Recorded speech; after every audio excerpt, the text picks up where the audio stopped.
Diki. Some go-go for your asses, baby, on a Tuesday morning.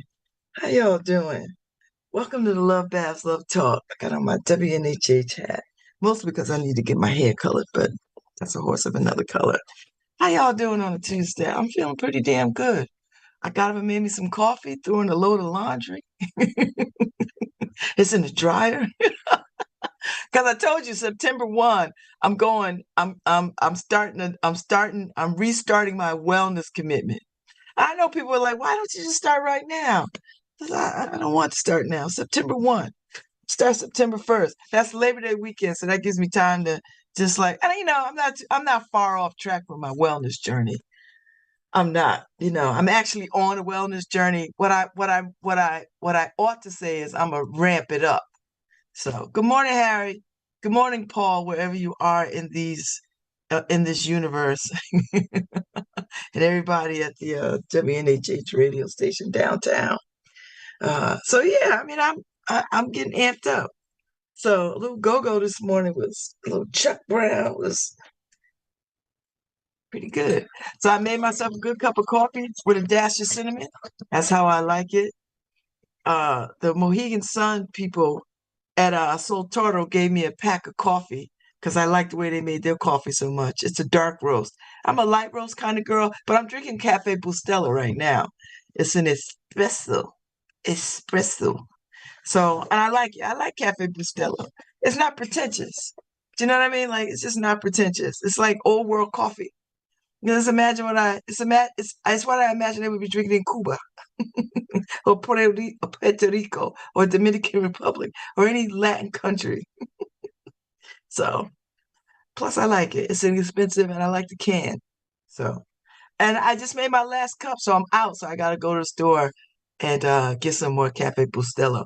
I made the mistake of going to Walmart yesterday, although it wasn't a bad experience because I needed to get a vacuum broom because, when my daughter moved out,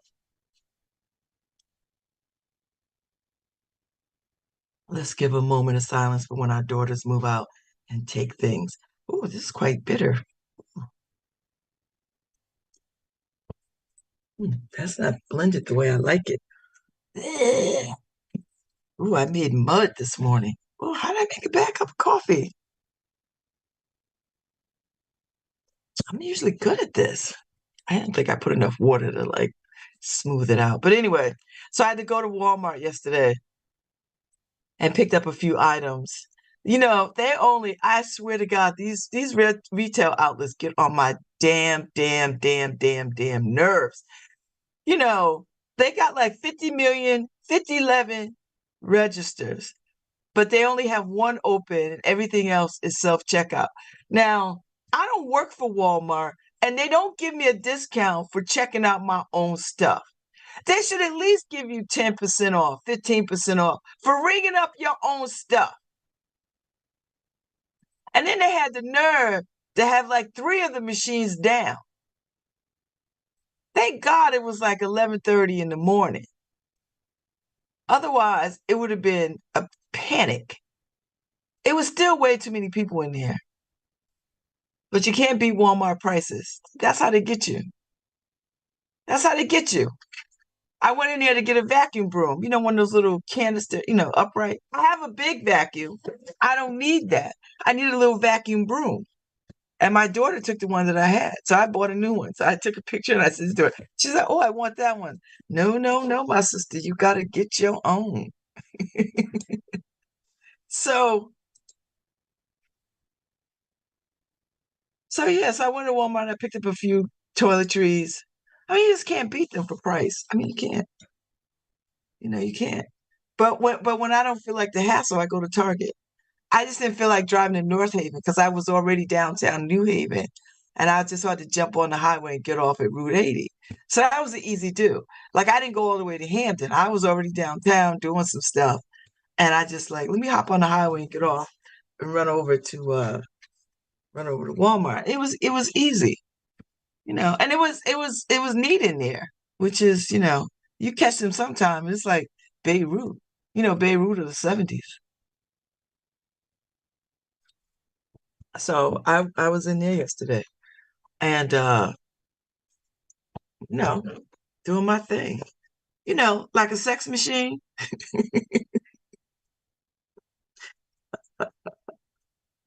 Uh, so yesterday was Monday.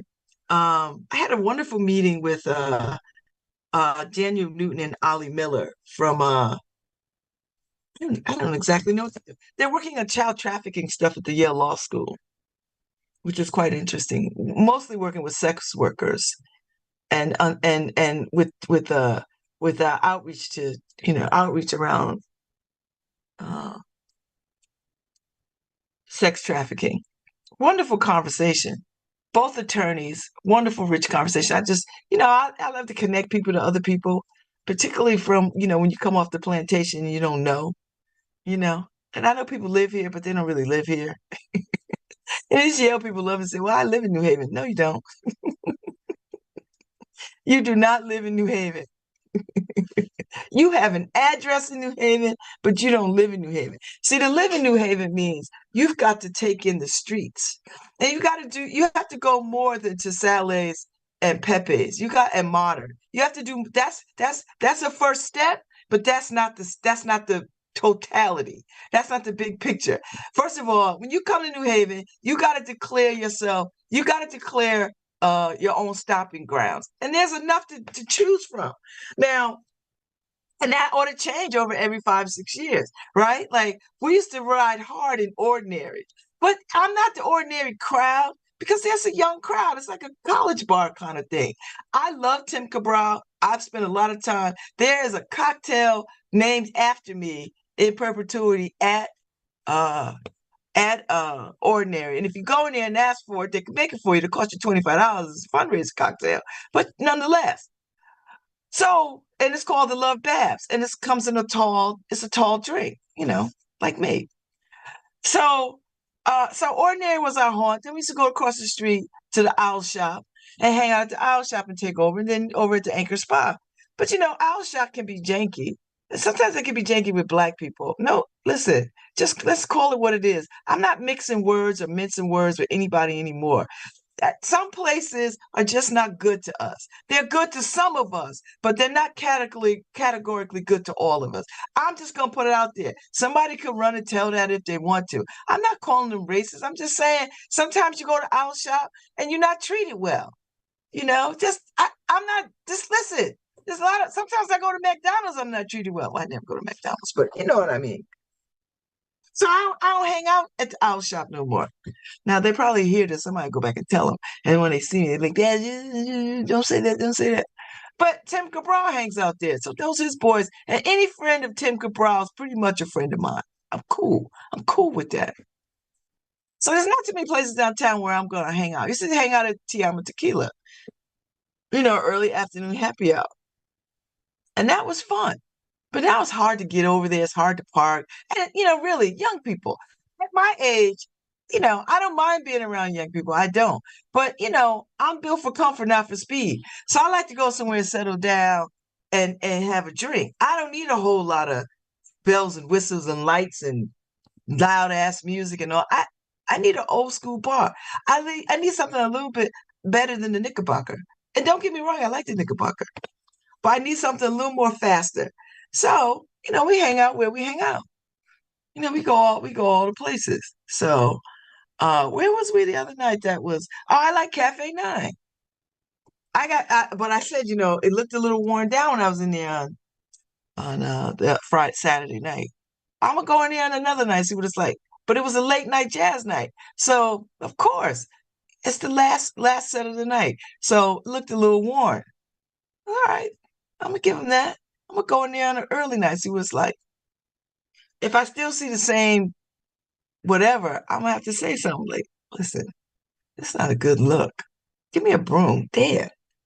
A cloth. I'll wipe some ish down. I'm not above that. So yeah, yeah. So I say all that to say I had a good meeting with them. It was quite productive. I need to send Aaron from I need to send Aaron from Love 146 a message, because she's been advocating for me to get on Love 146 board, and I met with Rob Morris. And lovely, I like them. I'm still gonna dig them, but they don't want me on their board because somebody on their board heard me talk about defund the police or some old mess. And they took great offense at that or whatever. Whatever. I mean, people not cannot dig me for a whole lot of reasons. And so I explained to him, I said, yeah, I said it. Yeah. And I said defund the police because I do not believe police departments across this country should be militarized. That's what the hell I mean by defund the police. You put some other money in places that help with mental health, which is what we're doing in New Haven. So I was not out of line talking out of turn.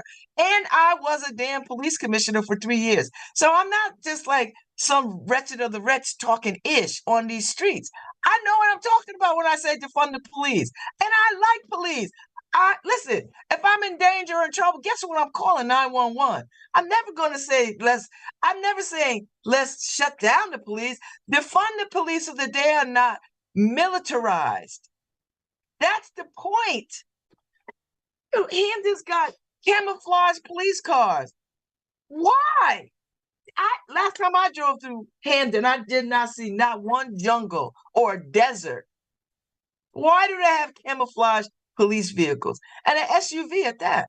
I'm looking at this thing and I'm thinking, this is some good old boy mess. And when by good old boy, I mean that's white racist stuff.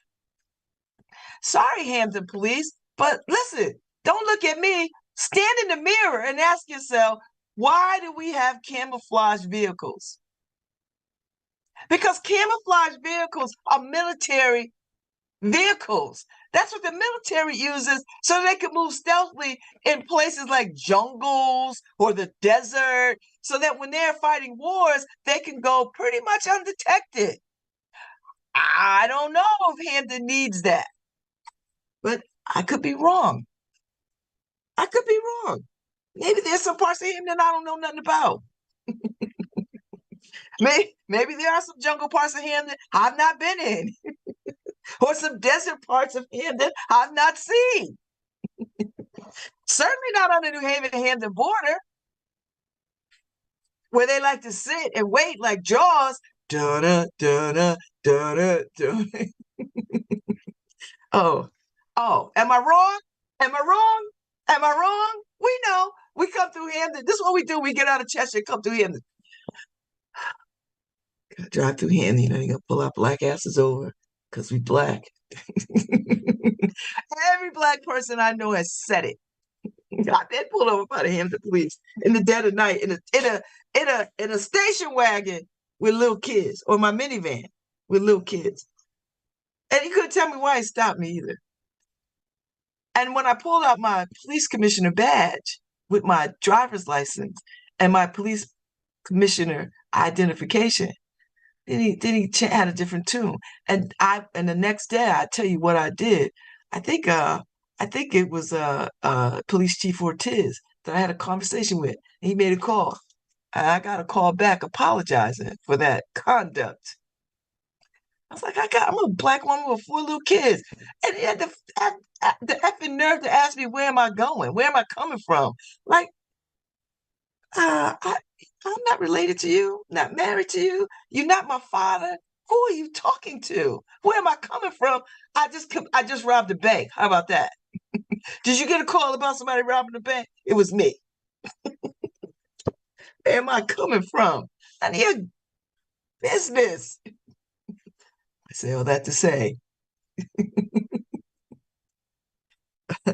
So anyway, so then I had a follow-up conversation with Erin, and she was like, they're not going to let you on the board. I was like, Erin, it's fine. I don't understand why people think I would be upset by not being on the board. How many boards I'm on? I know how to be on a board. I'm a damn good board member. I know something about being on the board. I was trained up through Black sorority, Delta Sigma Theta sorority. So I know something about Robert Rules of Order and how to conduct myself and how to conduct a damn meeting. I know that stuff. You don't come through sorority life, Black sorority life. That's what you learn. That's the foundation for all the work that we do in community. That's the foundation. How to run meetings and how to be efficient and how to move an agenda, how to get things done. I'm good at that. I'm very big picture. Don't get me lost in details. I'm not good with details. Big picture though, I'm your girl. So anyway, I sent Robert Morris a little note, email, and I said, listen, I'm not brokenhearted about being on Love 146 board. It would have been a full circle moment for me because I was a kid that was trafficked, and it would have given me a sense of completeness around that part of my story. But I don't need it. Like I spend less than 2.5 seconds like worrying about that. Like, all right, okay, that's one less board that I have to be on. And I listen, I don't care who doesn't like me. I don't spend no time losing no sleep over that. You think lions concern themselves with what hyenas think? No, they do not. They live their lives. I live my life. I'm not worried about these people who don't want me on their board. Boy, two fingers up, bye. I don't mean that unkindly. And I said in my little note to them, I said, listen, I believe in the work that you're doing.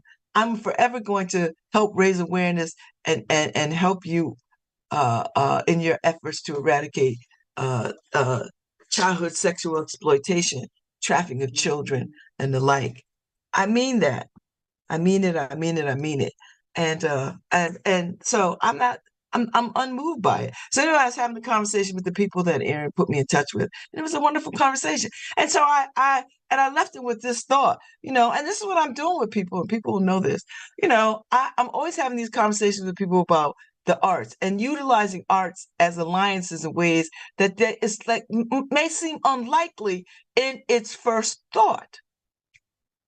But artists are revolutionaries and artists know how to solve problems. And when you bring artists into a situation, any situation that needs to be solving, you start to be able to creatively think about how to get to the heart and the root of things. So I said, why don't you have conversations with artists in this community about what you're trying to do?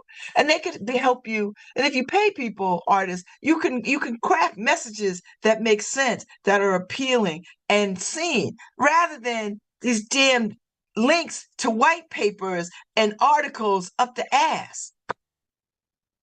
Come on. We are the world is a visual. Use it.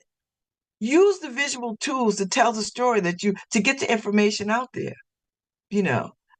Listen, there is a place for white papers. There is a place for reports and findings and quantitative analysis. There's a place for all that stuff. And a lot of that stuff is rooted in academia mess. And it never translates to everyday people on the street. And it's everyday people who you are studying and talking about and who you want to get this information to. But they're not going to sit and read a 50, 60-page dissertation on the root causes of, whatever. Not when their everyday practical life tells them what is happening. So I just said, listen, have a conversation with artists and visualize your message and the points that you want to do. Don't figure out ways to partner with people and places that you ordinarily don't think match what you're doing. You don't need to, if you are working on, health, go work with artists. Don't go work with other health organizations. I mean, yes, of course, but bring other seemingly unconnected bodies to the table. That's how you make a more inclusive table. Theater people are sitting around talking to other theater people. What? You're just preaching to the choir. But a theater sits around and talks to other artistic mediums, well, then you might be able to solve some problems. That's how I'm thinking about the world right now. And this is why I'm so keened in to the arts community, because we have to find ways to solve problems through creativity. It's not going to be intellect. It's not going to be science alone. It's not going to be economics alone. We have to find a way to creatively come together and be about the business of saving this world. That's how I feel. I see it. That's why I love artists so much, because they are the true revolutionaries. They give voice to the voiceless. They tell us what is happening, even when we ourselves don't want to face up to what's happening. So I'm just putting it out there. So that was a good conversation. And then I had some one-on-one study time with my LSAT tutor yesterday. And he always souping me up. He just soups me up. Like I can actually do this LSAT, do it well. Like, come on, Ryan. Ryan be souping you up. Ryan be like, you got this. Look at this. Oh, you're amazing. You're so smart. I was like, okay, Ryan, boost my energy, boost my ego, boost it, boost it. Flatter me, flatter me. I can be had for flattery. Uh, so yeah, there's that part. So yeah, so I did that yesterday, and then I had a Planned Parenthood special meeting. So I uh uh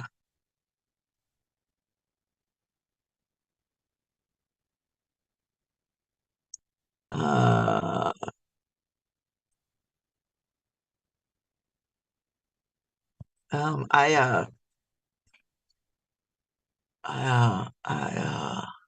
I did that, and then I hung out on the porch with Ife, ate some Chinese food. Into the evening, she rode her bike over, and then rode her bike home last night. So she was cute on her bike. She got a little light. I was like, "Go ahead, Ife."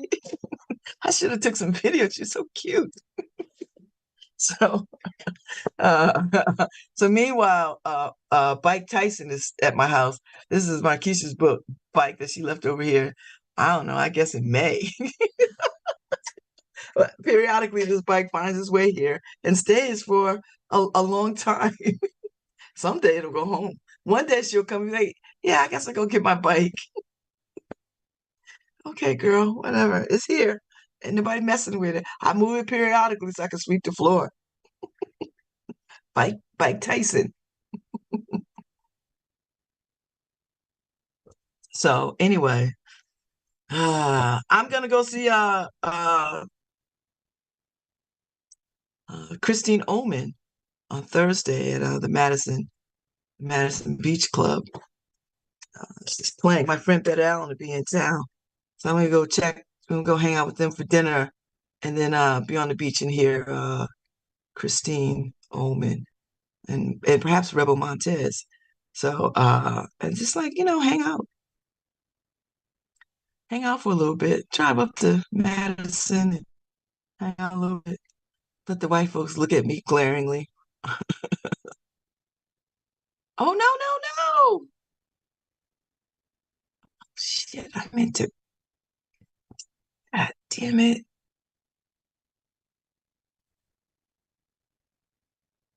Uh, this is not what I wanted.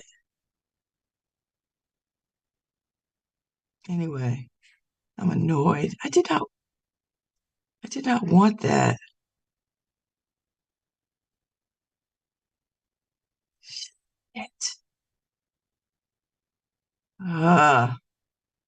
You're giving me things that I don't want.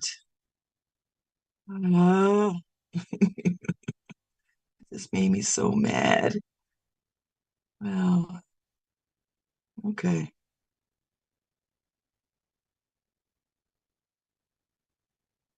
Wait, what is today? No. Anyway, I'm sorry. I got distracted because I'm gonna going to all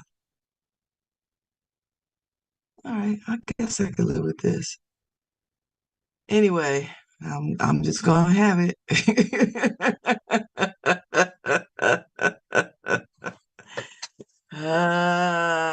So anyway, I belong to this meal delivery grocery delivery thing. and I've been cutting down on it because I don't want it. And I usually pick the stuff that I want, but now it's just bringing me whatever it put together. And so I have to accept it because I already paid for it. Okay, it's not bad. I mean, it's, stuff that I would probably pick. Eh, okay, all right. I'll live with it. Okay.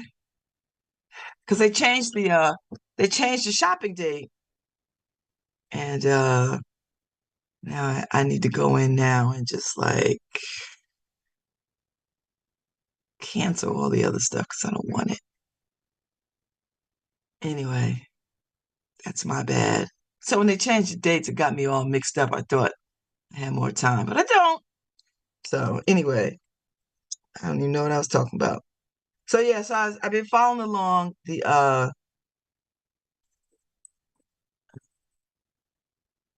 I've been following along this white guy who went in and killed the three black people. And I feel some kind of way about it. I feel some kind of way. And I'm with a lot of people about this. Uh Stop making this about mental health.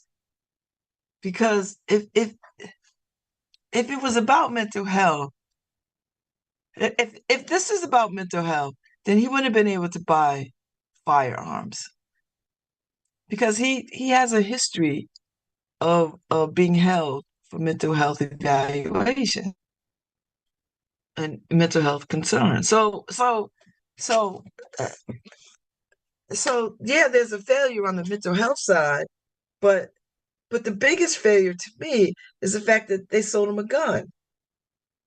How do you get to buy a gun?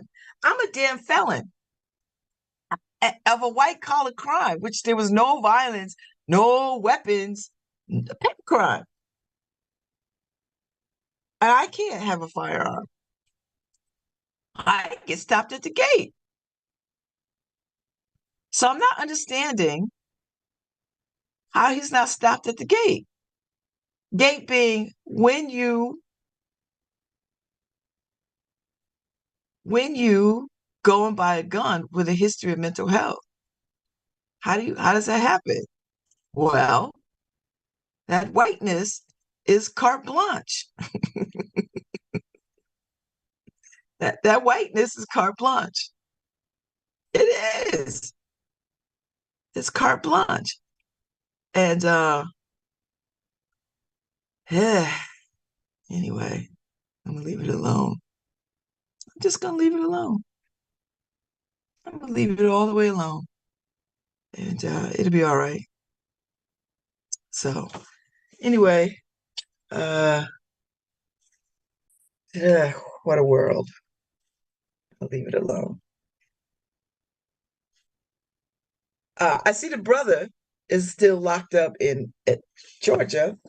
He was down with Trump because he can't make the $150,000 bond, which I guess is 10%. So, $1,500 something. You ain't got no people that can raise that money for you. So you're gonna sit in prison. See, this is a hashtag FAFO.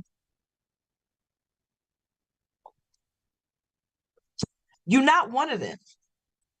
And if you didn't realize that now, sitting in that jail cell is a good reminder. You're not one of them because none of them bailed you out. Not one of them. And they all have money.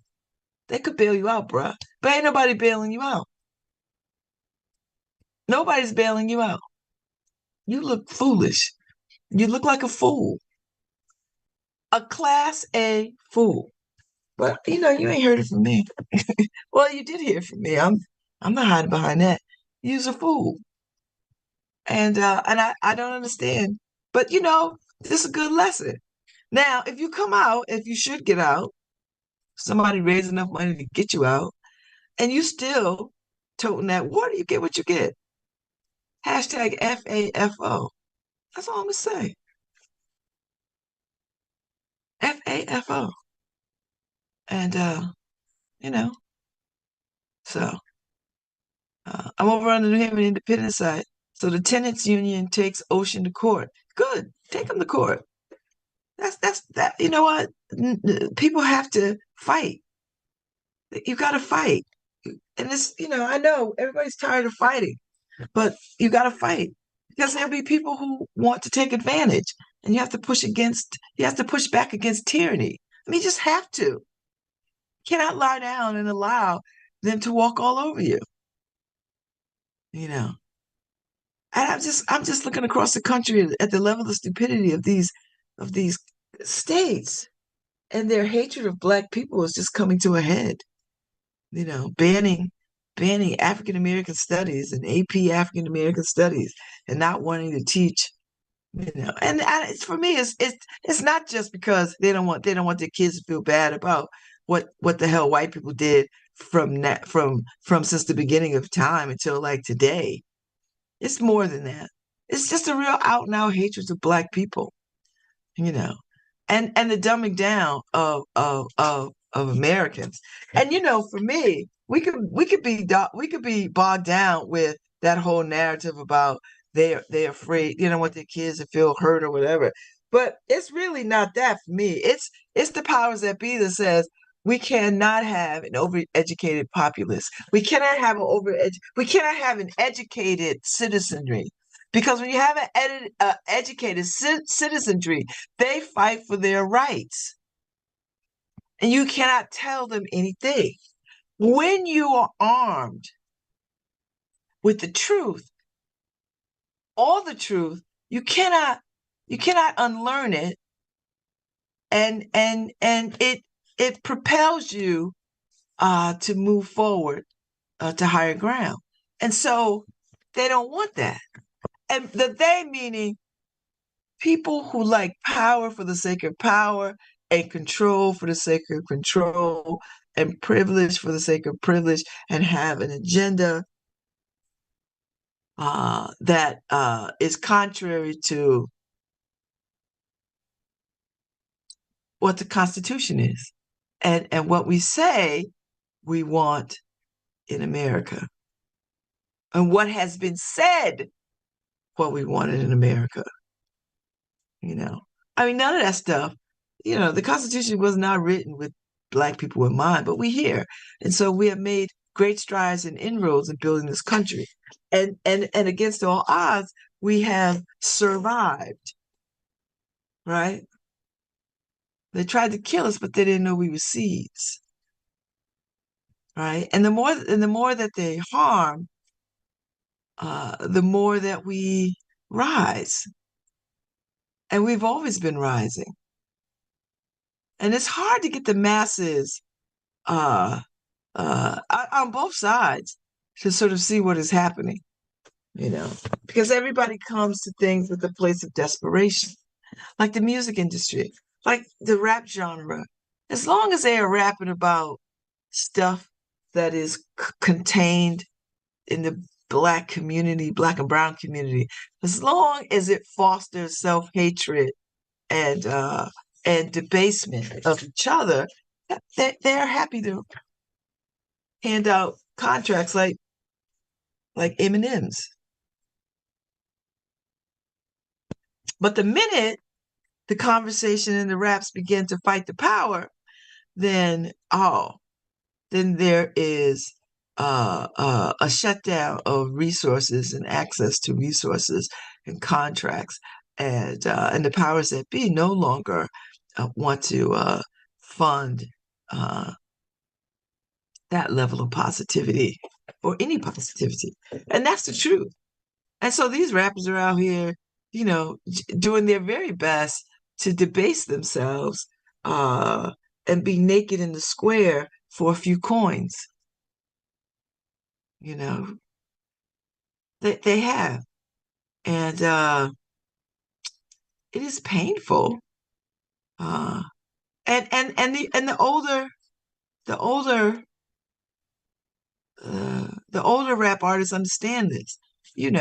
I watched Busta Rhymes talk about this, and the Poor Righteous Teachers, and all these cats, Tribe Called Quest, who, Public Enemy, who sang about, who rapped about some really serious stuff. Now they find the most illiterate and the worst among us to parade in the public square. And we have accepted it because it's keeping it real, you know. And listen, I love artists. I'm not knocking anybody's artistry, but even they have to sort of look around and say, damn, how far do I have to go to be relevant in this game?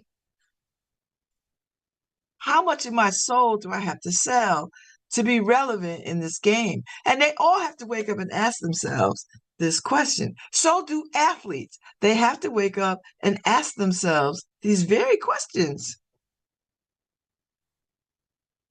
They gotta, you know, and uh, you know, I mean, what is it? What is it gonna take? What is it gonna take? So, so there's enough. Listen, there's more than enough pain to go around. But at some point, they even wake up and be like, what am I doing? What am I doing? And then move in a different direction. That's gotta happen. It's gotta happen, you know?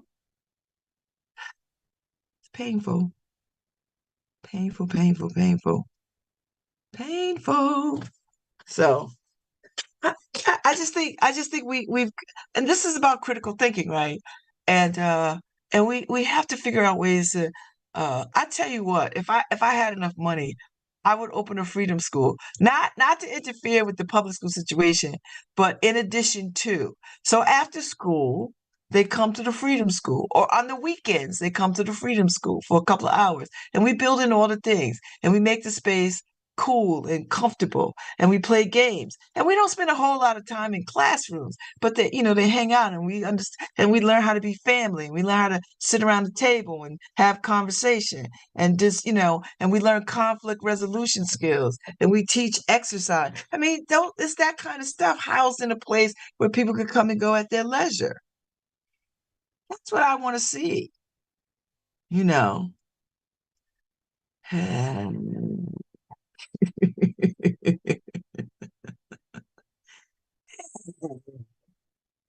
just feel some kind of way. Just do. I do. I do. There's so many things that I want to do in the world that I could see that we could do in the world, and we're not doing them. But we're doing them in some respects. I don't want to be one of these people like, ooh, nothing is being done. There's a lot of people doing a lot of things in a lot of different places. And I'm not so sure that everything should be, I'm not so sure everything should be brought under one umbrella. Well, I think what I like to see happen is a concise inventory of everything that's being done so that we can just look across a spreadsheet and say this over here, over there, this. That's really what I'm talking about, you know. That's what I'm talking about. I'm talking about that. And it's a little disconcerting on a lot of levels, you know. But we all press on and we do what we do.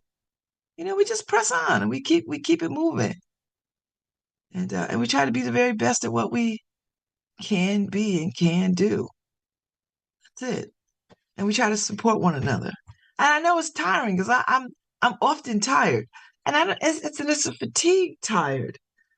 I was watching a brother on a TikTok the other day talk about he was in Africa and he was like, even if you can't live here, even if your finances don't allow you to live in the continent, anywhere in the continent, come and replenish your soul, so that when you come here, when you land in Ghana or Kigali or Benin or any of these places, Kenya, that you're not othered and that you see people who look like you. And there's a familiarity to that and a sense of ease to that. And nobody is singling you out because of your blackness. I don't even know what that's like. Do you know what I mean? Because Black people in America, we live in the world, particularly often in white spaces, we move with a sense of stress that rises up in us, just rises up in us. And sometimes we've been doing it and living with it for so long, we don't even notice it. And I tell you, I'm at the place now when white folks talk to me and they say some off-color mess, some off-putting stuff, I could just it's like a knife in my back, and I have to think for a few seconds and process. Do I need to correct this? Should I say something? What should I do in this situation? And I'm at the point now where I just don't want to say a damn thing. I just want them to just wallow in their ignorance and just because I just feel like I'm not in the correcting mode anymore. I'm done. Seriously. That's how I feel. So when I hear white people say some ridiculous thing like they know, or somebody said something the other day, somebody who I know and respect says some mess, and I'm always like, do I want to correct this? Sometimes I do, sometimes I don't. And then when we correct white folks, it's, why are you so sensitive? Oh, I get the sense they think we're just being sensitive. I was like, well, then you need to go look at our history. And then you tell me if we're being sensitive. Go pay attention to our history. That's not long ago. The March on Washington was just 60 years ago. That's recent. I'm 60. So yes, I'm done. I think I'm done. Unless it's something so egregious that I'm like, if you don't shut up. But for the most part though, I'm pretty much done. I don't want to spend any time telling anybody about anything, particularly people, my contemporaries, or who I think are my contemporaries. I just don't have it in me. I don't. I was like, you know, unless I have time. You know how we say, I have time today. Then I'll go in and I'll read you and correct you. But off the rip, I don't think so. eh, not gonna. I'll let it go. I'm gonna let you walk away. But sometimes when you don't say anything, it looks like you are in agreement with that ish. And you're not. You're just weary. And it's like, you know what? I really can't say anything else because I don't have the bandwidth to speak to it. And then you realize I've got to speak to it, you know, because you don't want it to sit out there as if it's the truth, or they could get away with saying any old thing, you know. As I don't like having conversations. I was doing a conversation with the folks yesterday, and they wanted to talk about Next Haven. They was like, oh, people keep sending us to Next Haven and whatever, whatever. And they started to go in about their feelings about it. And I said, listen, I swear to God, this is what I said. I said I don't have conversations with white folks about Black organizations.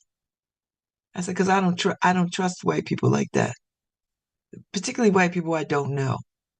So I'm not going to have a conversation about Next Haven, what they are or aren't doing with white people. I don't give a damn what you think. I said that. It's like I'm not having a conversation about Next Haven with white people who I don't know. You could like that or not. And they were like, you know what? That's valid. I don't care if you think it's valid or not. It doesn't move me one way or the other. That's what I'm not doing. I'm not going to talk about Black organizations to white people. And there are some Black people I'm not going to have this conversation with because slave catchers are slave catchers, whether they white, Black, or otherwise. So I'm not doing it. I'm just saying. I just want you to know. I don't have these conversations. I have very little conversations about race with white people as it is, because I just can't stand it. You know why? Because the majority of white people that I know don't have any black friends that they rock with on a regular basis. They just don't. And so when they get around a few black people that they think they're comfortable with, they feel like they can say whatever they want to say because they don't got no other black people to talk about. And I'm not your Negro. And just because I'm nice and I'm in all the spaces and I seem friendly and I have a dazzling smile, it doesn't. I'm not in agreement. I tell people, and then people are like, well, how do we fix race relations? How do we fix race relations? We who who did not create the race relation problems. You mean what now? Oh, contraire, mon ami. You have to fix race relations. Like, get with some other white folks and work it out. Don't drag us to it. Oh, we'll sit in the room, but we ain't talking. We'll watch y'all work it out. Work it out, and you must work it out. Work it out. But don't have us to the table and then have us facilitate this conversation on race when we are not the architects of the race conversation, the race dynamics, and the race terrorism in this country. We are not the architects of that. You've got to figure that out. And you can, you got time. Get around the table. And there's a lot of white folks who are doing this work, who are about it. Just like there were abolitionists who were about it. There's some white folks out there who are about it. Seriously. So be about it. Chop, chop. But don't ask me to facilitate these conversations. And don't ask me to participate in these conversations about race. I'm not doing it. I'm not having any more conversations in community, in groups about race stuff. Not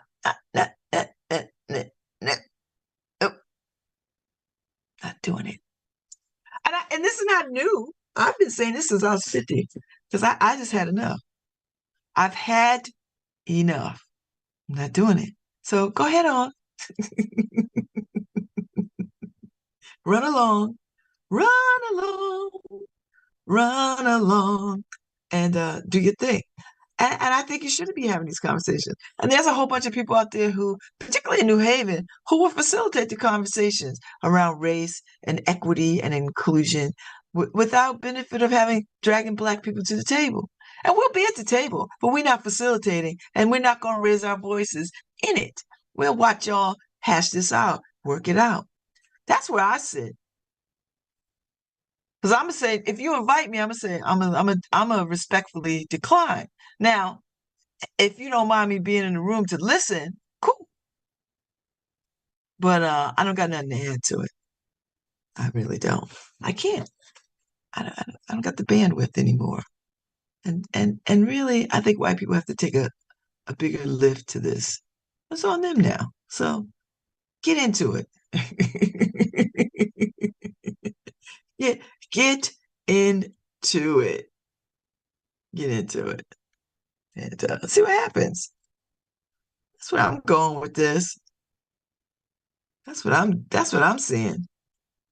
And that's what I'm saying. Get into it. So we'll see what happens.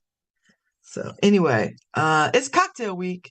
So you still have time to go and I did cocktail week the first time that they did it. I haven't been able to get back around to cocktail week. But it's very inexpensive. And you can go to a seminar, you can taste all these amazing cocktails and the ingredients. And they have them all over, they have a couple of bars, restaurants that are participating. And it's a Tim Cabral leading this thing. And it's always a good time. I just haven't been able to get into it this year. Because time, I mean, there's some things that I just cannot get to, and it's unfortunate, but there's just some things I just can't do. And cocktail week is one of them. But I can absolutely suggest that you get to cocktail week and enjoy it. I mean, it's a good time. I mean, who doesn't like cocktails? Seriously, get into it. So it's winding down, but you still have time.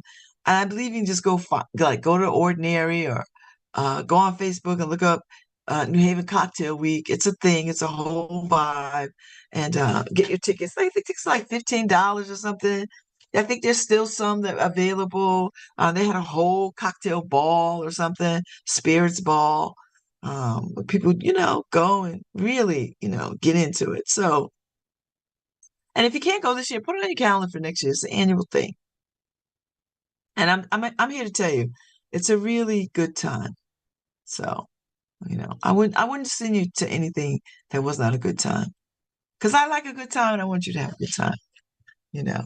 And there's some stuff coming up. Tomorrow Ife is coming on, and a couple of authors. I think Beverly Jenkins, who is my soror, is coming on.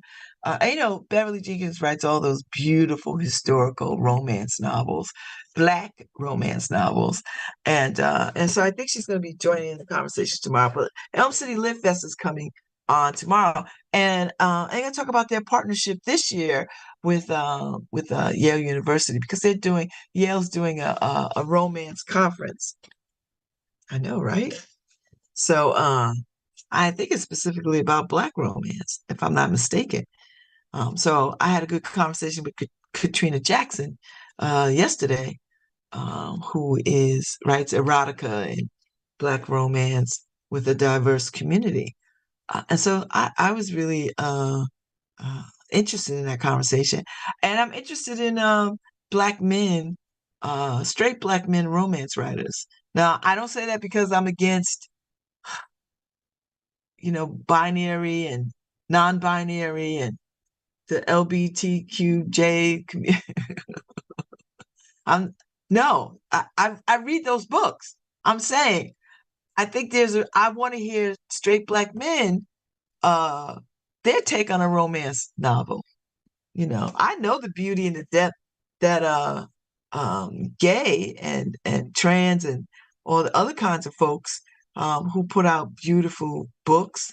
I want to see if there's books for you know and she said there wasn't a whole lot, but there's some. I was like, okay, girl. Okay. I'm a I'm a I'm a I'm gonna check it out and see what's happening. So anyway, that's where we are. I'll be back 10:15, talk some more stuff. We'll see what we get into. I'll be right back.